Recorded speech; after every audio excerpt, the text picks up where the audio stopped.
আচ্ছা, আপনার মতামত কি সবার মতো একই রকমই?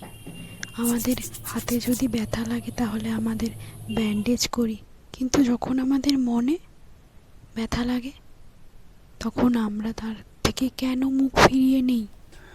আমরা বলি যে সে নাটক করছে। এগুলো সব মিথ্যে, এগুলো সব অ্যাটেনশান পাওয়ার জন্য। কেন বলুন তো আমরা এইসব করে থাকি? এগুলো সব কাজ না করার জন্য, সব বাহানা এগুলো। এগুলো কিছু হয় না। মনের রোগ আবার রোগ হয় নাকি? আমরা তাই হচ্ছে ডায়াবেটিস বা জ্বর যেমন একটি রোগ, তেমনি অ্যাংজাইটি ডিপ্রেশনও একটি রোগ। এটাও চিকিৎসার দ্বারা কিন্তু শরীরের আঘাতকে যদি আমরা তাহলে রোগ বলি, তাহলে মনের রোগকে আমরা নাটক বলবো কেন? তাই সচেতন থাকুন এবং সুস্থ থাকুন।